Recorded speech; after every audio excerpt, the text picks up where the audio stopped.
guys, I'm here today with Alex McKinnon. He is one of my best friends. We've been friends for countless years. So he has seen the ups, the downs, and everything in between. So this is a really special podcast to my heart because he's been a serial entrepreneur, and as have I. We are passionate. We come up with ideas and try different things. And he's really, really good with organizing systems and figuring out how to get yourself and rewire your own brain into being your best self and achieving the things that you want in life. So we're going to dive into a little bit of his tips and tricks today on just general entrepreneurship and the different hacks that he uses to keep his baseline and keep leveling up in his career and in his life.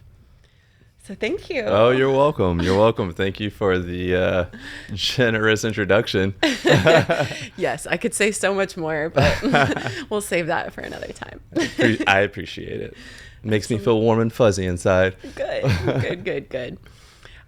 So yeah, I know you're way better than I am at organizing like systems and processes for and kind of hacking your own brain into doing the things you want it to do. Okay. So Yes. you may have a goal in mind.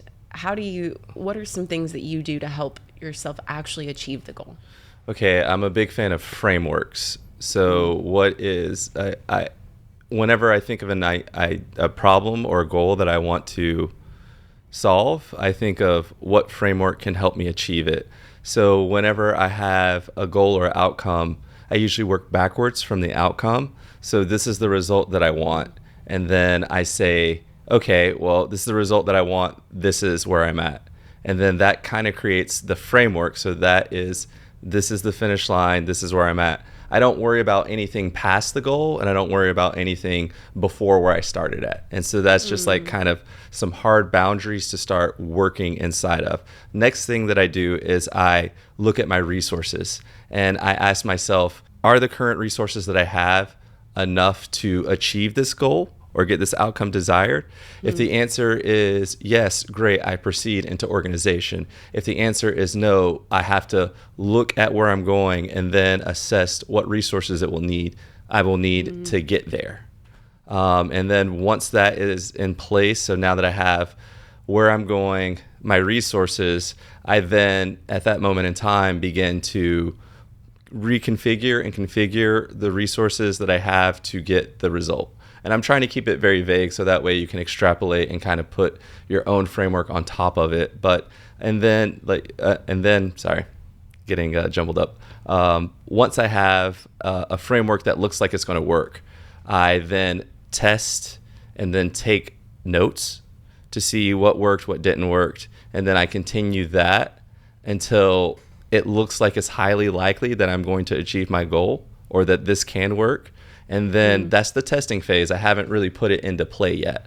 And then once I say that this can work, okay, I then kind of build a time map, because if I don't have a deadline, if I don't say on this day I'm going to have this done, I will procrastinate and I will create new solutions and I will do everything that I need to do to not do the thing that I'm meant to do.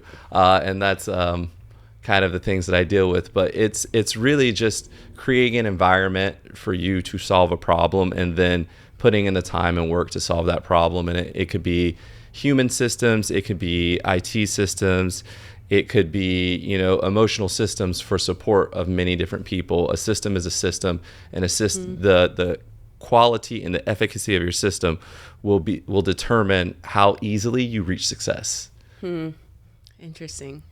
I know I definitely need to implement more systems in my life across all the different channels because there's so many things happening all at once between 3 kids and family and work that I've definitely seen where not having a system, you're just kind of running around like a chicken with your head cut off. So I definitely see the validity in what you're saying, and I hope that I can apply that in my own life in that way. Oh, for sure. Just see where you're struggling the most and say, okay, I would like to have this desired outcome. Okay. And then now that you say this is my outcome, you have to be honest with where you're at and what resources. And by resources, I mean time, money, friends or mentorships, and then the actual physical thing that you may or may not need. And this does not work if you're not honest with yourself. You know, all the time we would want to say that we're more grandiose than we are. And I like to go from my bottom, like this is where I am at my worst, you know, and just work from there. So that way I know that like, this is at my worst, I can clear this easy instead of like saying, okay, this is my best day and this is my baseline. I may not be able to hit my best day every single day, but I can definitely hit my worst day every single day. Yeah. Yeah, that makes a lot of sense. And it takes some of that pressure away too. So much. And allows you to give yourself more of grace, which has been a running theme lately that we've been talking a lot about, having that compassion for yourself. And it's so important. How do you manage like willpower and motivation to get up and take action on these tasks? So once we get this infrastructure in place, how do we then take action on the days and the times where we don't feel like it? Ooh, okay. So this gets, I would say even before that, like a lot of what allows me to have the discipline and the motivation is purpose. And if I don't know why I'm doing this in the first place, I will lack motivation. I will lack willpower to do the things because it's an uphill battle. But when I know that this is on my purpose, it becomes effortless and easy. And realistically, I don't rely on motivation and willpower. They are needed to get me started, but then it becomes discipline. And again, this goes back to the system. This is the system of habits that will get me there. Because I'll be honest with you, if I ask myself how I feel every single day before I start something, I don't want to do it. I probably won't do it. But I just say, hey, you know, this is whenever I feel that build up of just like, I don't want to do this or, you know, forget this, I remind myself of my purpose and why I'm here.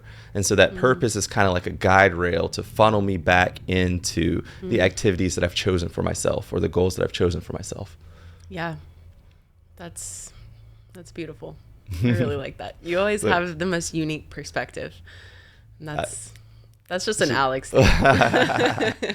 Yeah, I appreciate that.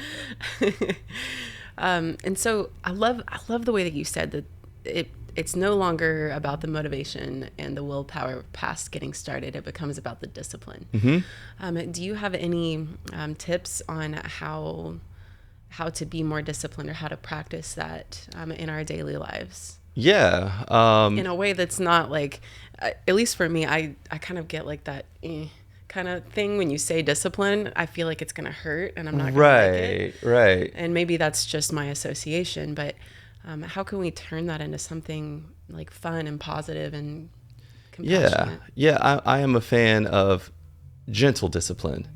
And so what I mean by gentle discipline is if I am not doing what I'm supposed to be doing, I'm not going to beat myself up into doing it. I'm not going to say anything unkind. I kind of learned this from meditation. And in meditation, you focus on your breath. And when your mind begins to wander, you gently bring it back to your breath. And so this is important for discipline in that you know the areas that you struggle with. And if you struggle with this area and you find yourself off task, the moment that you find yourself off task, don't beat yourself up. Actually enjoy the moment. Thank yourself. And then say, hey, you know, I realize that I'm off task. Let me bring myself back. And this is why it's good to have a understanding or written down a process of what it is you're doing. So that way, if you kind of lose yourself in your process, you can say, oh, you know, I was daydreaming. Where do I go? Go to your checklist. Oh, I need to be doing this. And then it brings you back. And it's more of a gentle way rather than like a heavy hand. And I find that, you know, because I've been doing this for a long time, is that when I meet myself with a heavy hand, I become demotivated and disinterested in the things that I'm doing that are getting me towards my goal. And that's why I say purpose is important. It's just like that gentle reminder of like, hey, why am I doing this? Hey, why am I putting forth all of this discipline? Like, this isn't fun. This isn't great. Like, I'm not having a good time. Why am I here? Purpose. Right. So what was the process for you of finding your sense of purpose? I know that there's a lot of different perspectives out there, find your calling, find your purpose, or Oh yeah. and one of my favorite quotes that I heard that just clicked for me was it was a guy on Lewis Howes, one of his interviews. He said that what if you don't need to find your purpose? What if you are your purpose? And it was just like, I had to sit back for a second. And I just wonder what that journey has been like for you in discovering your purpose. Yeah. So it's been a long journey. My purpose came from probably the difficult life that I had in the first part of it, and overcoming those difficulties, I began to see my strengths of resilience, my ability to creatively solve solutions. I didn't know my purpose in the beginning, and it's still kind of hazy now, but I know that in my value system, I help other people. I love people. I love, watching people overcome. I love watching people grow, but conversely, I love watching myself overcome. I love watching myself grow. And so my purpose came in to where did I feel the most aligned in life? Where was it easy for me to exist in a space at which it necessarily wasn't like all this uphill battle of, I'm dreading on clocking in here and doing my task. And it's like I kind of got to drag myself throughout the day. I looked for a place at which when I was there, it didn't feel like work. It didn't feel like effort was taking place. Like I felt in alignment with who I am and where I'm going. And I kind of pieced it together from that feeling. It is a lot of reflection and a lot of self-awareness and self-assessment. But I know that I feel best when I am helping people figure out situations, when I'm helping people learn, and when I'm, showing and teaching people. It's been a long journey. I've done a lot of things. And if you do not know your purpose, here is a 100% way to find your purpose. Go do a bunch of stuff. Right? Like you can't know what you don't know. Go try things. Go talk to people. Go talk to mentors. Go talk to people doing the jobs that you want to do. And the second piece is, what are you curious about? Whenever I'm in the middle of burnout and I'm like, I can't force myself to do anything because as an entrepreneur, burnout's a real thing. You're going to work and work and work and work until you're just like, oh no, I'm working endlessly on the hamster wheel. And, I'm not getting the results that I want. Is that curiosity is what always brings me back to my purpose. It helps me to know that I'm in the right place. And so whenever I meet someone, whenever I am going through life, I ask myself, what am I curious about in this moment? And that it gives a lot of information back to help me delineate and define that purpose. Man.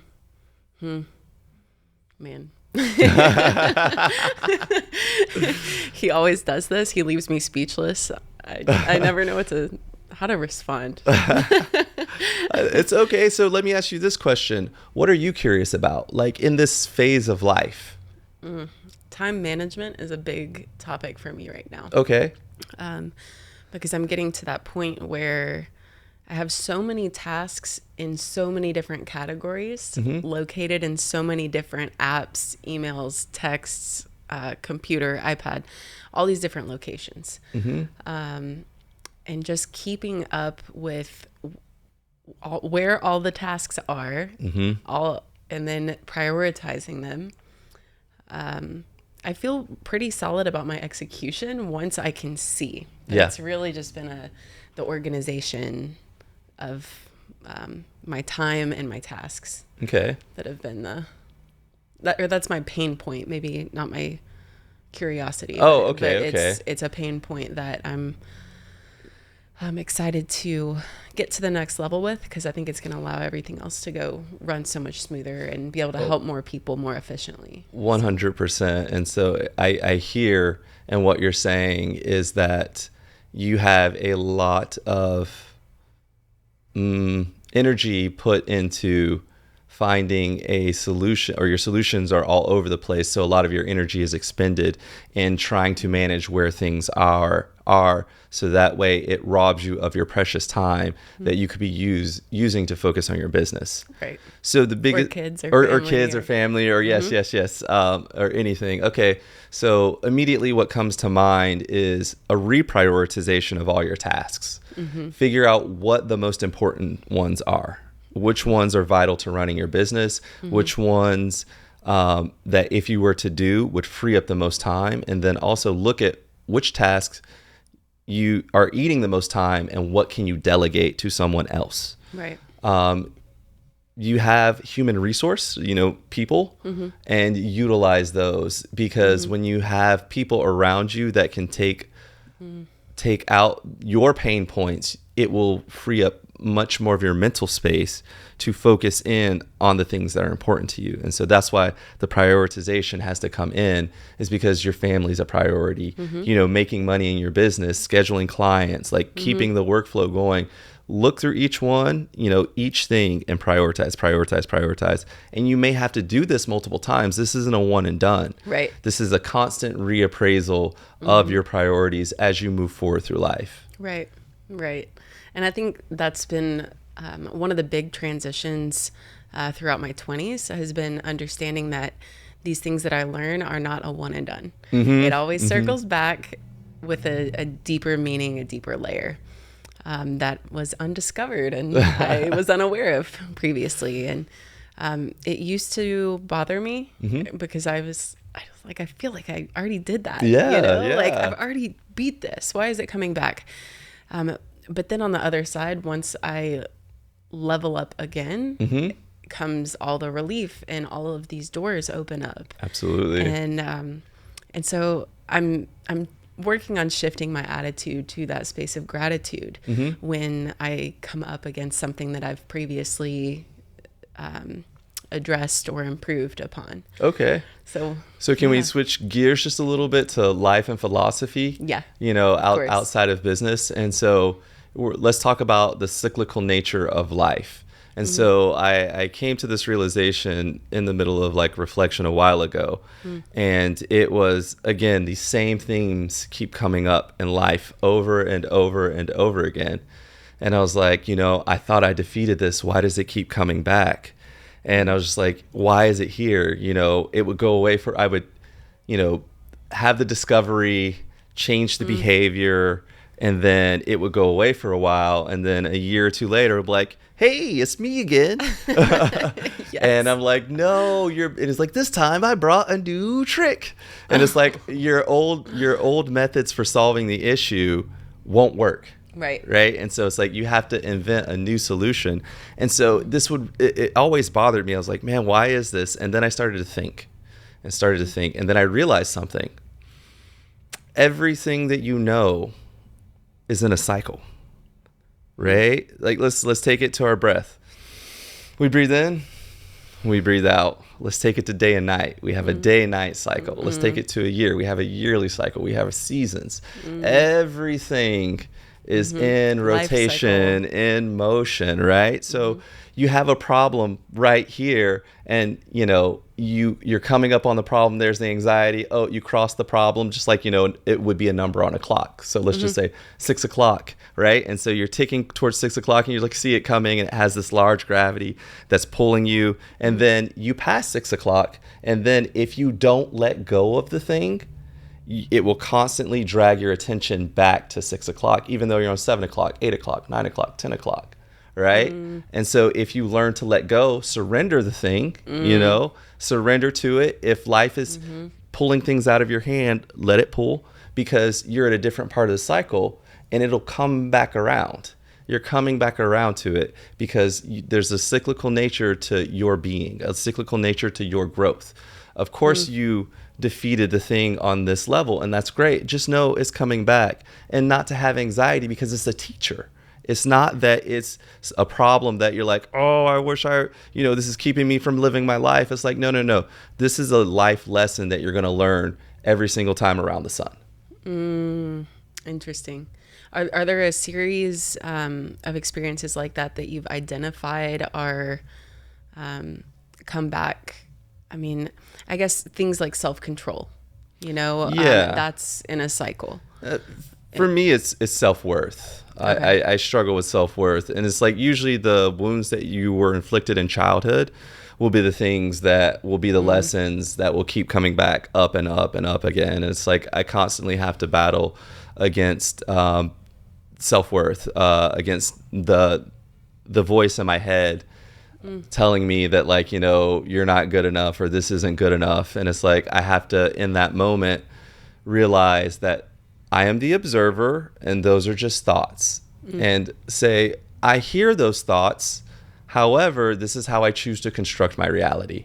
Right. I choose that I am worthwhile. And here I have all of this confirming evidence. I have friends. I have my work. I have my journal. I have my dog even. Yeah. My dog is a great reminder of just like, yeah, you're worth it. You're awesome. But, I also have myself, and I'm beginning to realize, like, where is that coming from? And as I have dug deep to find where that's coming from, I began to realize, like, what the problem is at hand. Right? And that is my adult self to my child self, the relationship there. And it doesn't feel the worth that my adult self feels. Right. So therefore, it always constantly brings back up that unworthiness, just like the seasons, right? It's just like every time around a certain point in the year, it's just like I'm feeling extra low. And so now that I'm aware of kind of where it's coming from, I'm just handling it with grace and patience and love, as if I would handle it for someone else outside of me. Is that time of year the time of year of the trauma, like a trauma anniversary, or is it?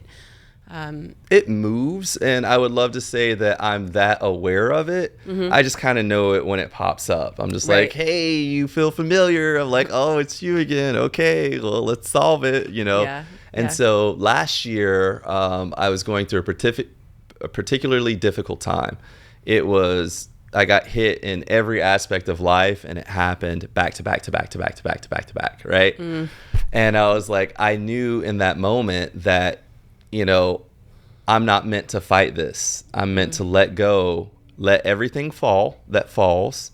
And then once the, cosmic assault is over, the cosmic lesson is over, pick back up the pieces and reevaluate. So it's like I get through my difficult period in time, and I pat myself on the back for having a system that gets me through rough times. It's like, I make sure that I eat well. I make sure that I exercise, drink water, go to sleep, take my vitamins, and communicate with people, because I want to isolate and shut down. Right. But it's my friends, my family, my tribe that keeps me, in alignment and going and laughing and, kind of distracted from it.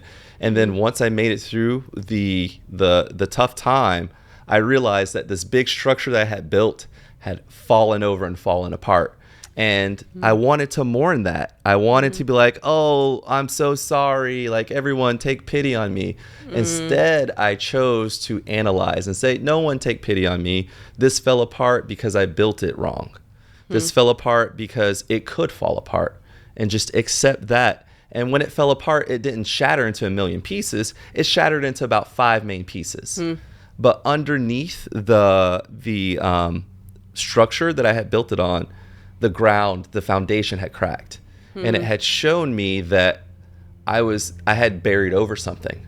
Right? There was a lot there, and that was my child self. My most vulnerable version, my hurt self, was beneath that. And I knew that I could not be the version of me, the best version of me, without integrating my child self, the person of me that was hurt the most. And I can't believe that I had did that. in a way to fit in and to be better or to be liked, to be accepted.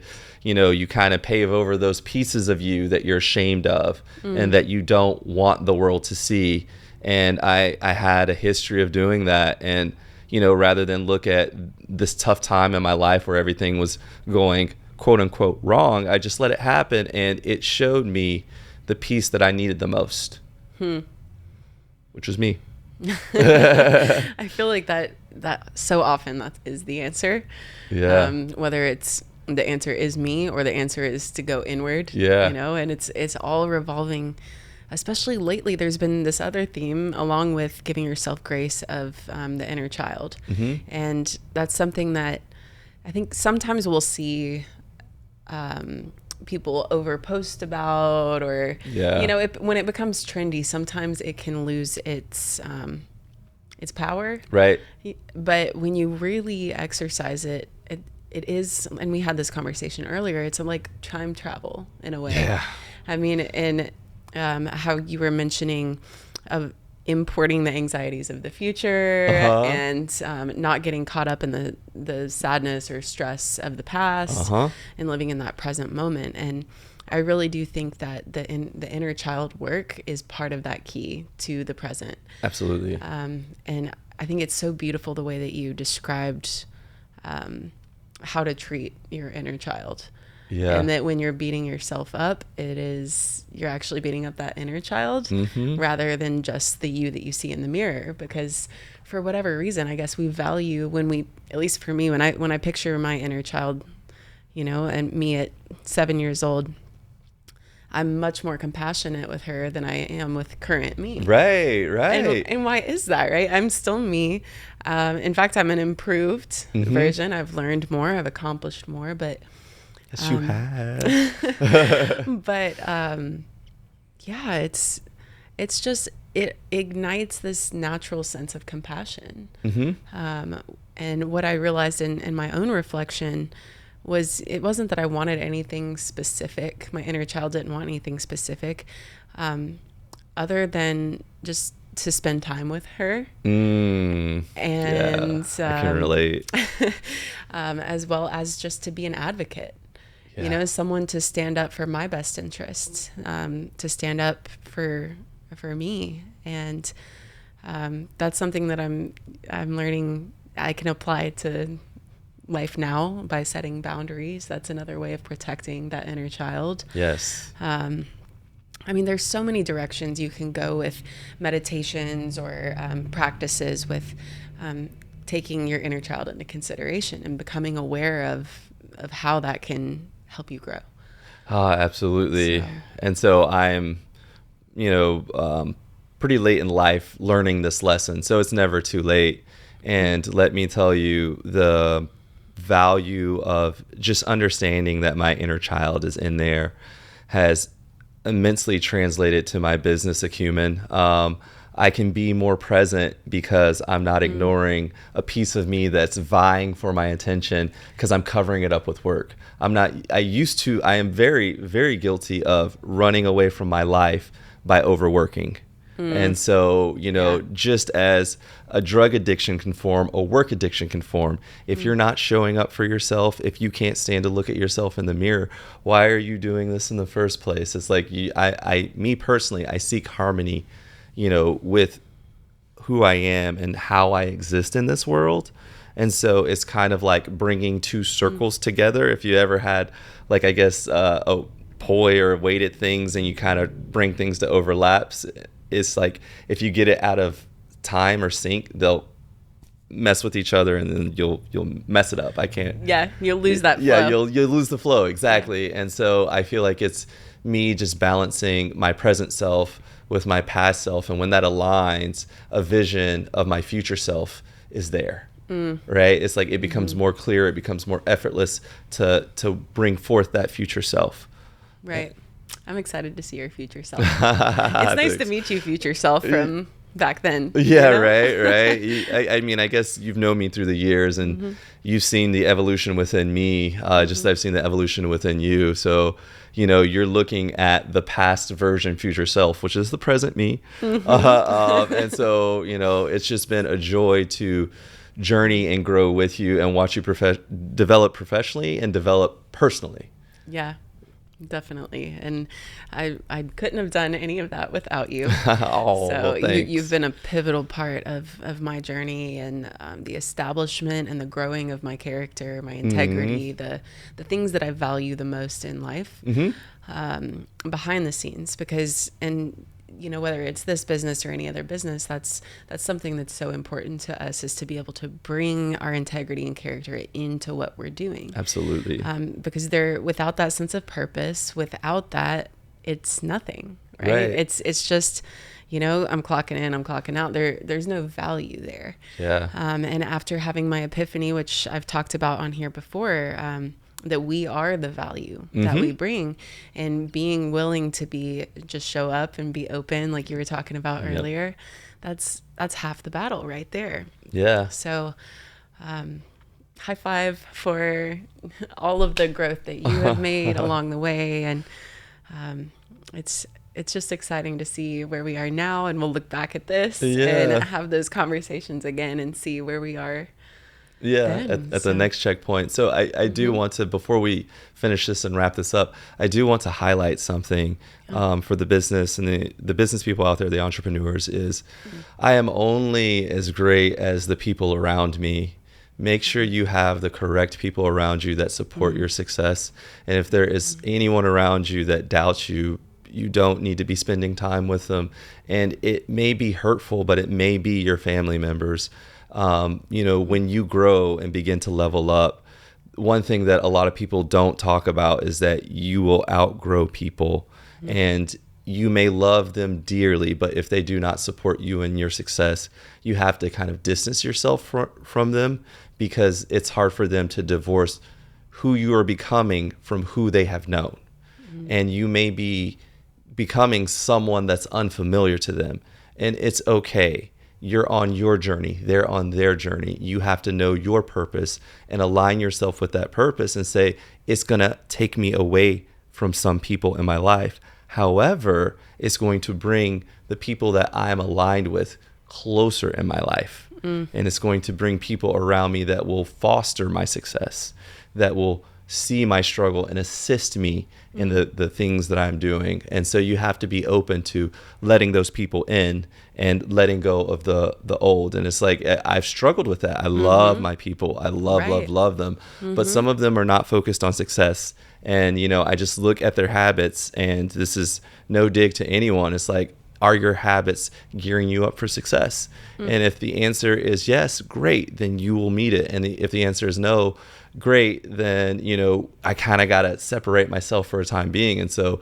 what it looks like for me is I tell people all the time, is like, all right, I'm going to be doing me for a couple months. This is no love lost. I got to focus on myself. And that's exactly what I do. I focus on myself, and then I reappear and I show back up.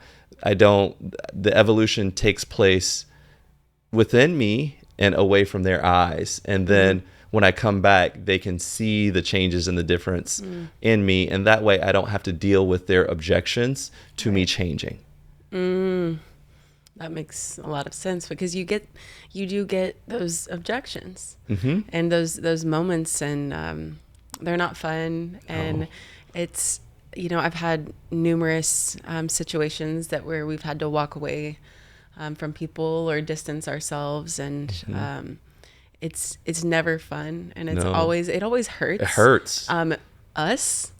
It's just something about it, but you have to do what you're meant to do. We've got, for me, it's for my kids, for my family, and for myself. I was put on this earth to thrive, to see what I can become and who I will become, and to teach my kids that they can be whoever they want to become.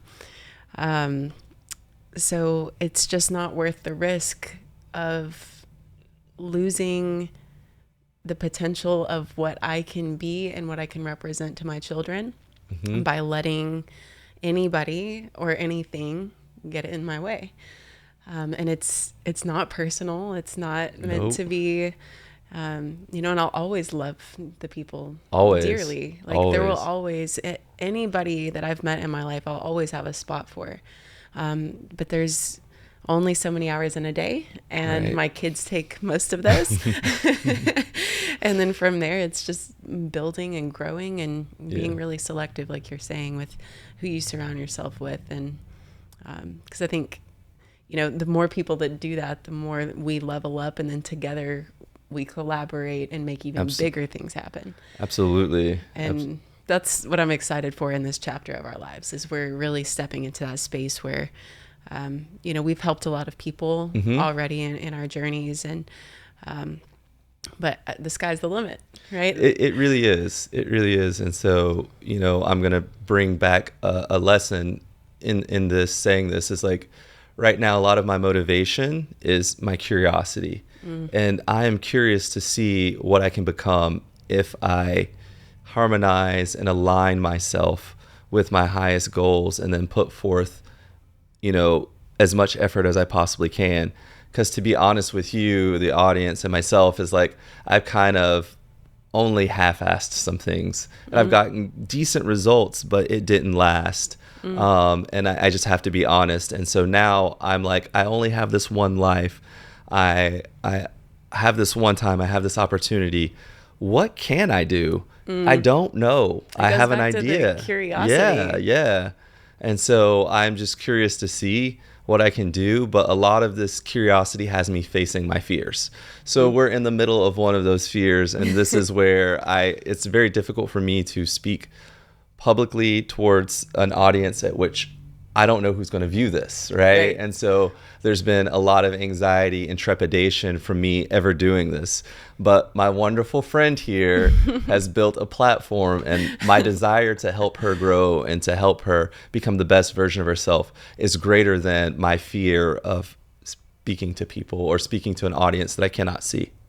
And so I want to thank you for being on your journey and being on your path and elevating yourself, which in turn elevates me to get over the small things that trip me up. So thank you, friend. Absolutely. Thank you for being here. And it's, of course, always so good to see you. And agreed. So good to see you too. Yes. We're going to do this again very soon. And I'm excited now that we've pushed you off the ledge for this one. I hope that many more will come. And because this world really does need your wisdom out there. And thanks. I know firsthand that it will make an impact and it will make a difference. I appreciate that. And it would be a waste for you not to. Yeah. Well, thanks. Pew pew. Oh, well, yeah, no, I appreciate it. And I guess this is my closing words to the audience. This is a hard task, and it's not for the faint of heart.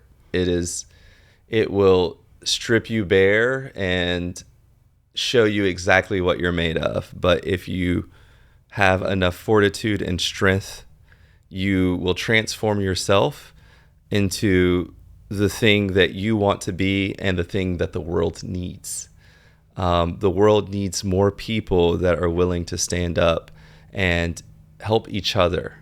And so the biggest help that you could do to yourself is to love yourself, be kind to yourself, be gentle with yourself, be patient with yourself, understand yourself, be your own best friend. And let me reiterate one more time, love yourself, because all of this growth cannot take place with a battered, tattered version of you. It has to be your highest version. And we all function at the highest level when we are loved. And the person that can offer us that love is within ourselves. Bingo. As per usual.